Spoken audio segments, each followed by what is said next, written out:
Mummy mummy काय करलेलीच आज Ekadashi special? शाबूचे वडे. शाबूची वडे. हा, खिचडी आणि खीर पण केले. अच्छा. हा, एकादशीच स्पेशल. बघा आज आमच्या घरी वडे होत आहेत शाबूचे. आता बघा पीठ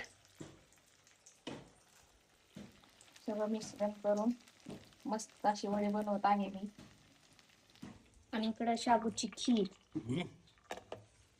एकादशीच्या सगळ्यांना हार्दिक हार्दिक शुभेच्छा माझ्याकडून. सगळ्या इंस्टा फॅमिलीला, फेसबुक. पप्पा मम्मीला वाटून दिले तर काय पप्पा? शेंगदाण्याचं कूट खिचडी मध्ये टाकायचं. पोळाले गरम गरम. बघा अशी मस्त. लय दिवसापासून चाललं होतं वडे बनवायचं, पण आज फायनली तयार झालेत वडे घरी. बघा आमच्या नवरोबाला तर का जेवढं चवणा देईल तेवढं कमीच आहे. घरी जर राहिले त्यांनी ऑफिस सोडून तर रोज रोज भारी भारी जेवायला लागते. रोज लागणार आहे म्हणून बघा असंच.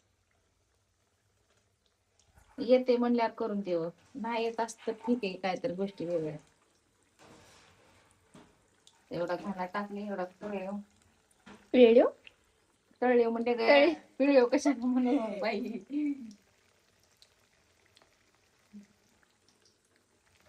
चला मग, कसे वाटले माझे शाबूचे वडे कमेंट्स मध्ये सांगा. आणि नवीन असाल तर फॉलो करायला विसरू नका. आणि लाईक पण करा. लाईक पण करा, कमेंट्स करा. Bye bye. बाय बाय पप्पा.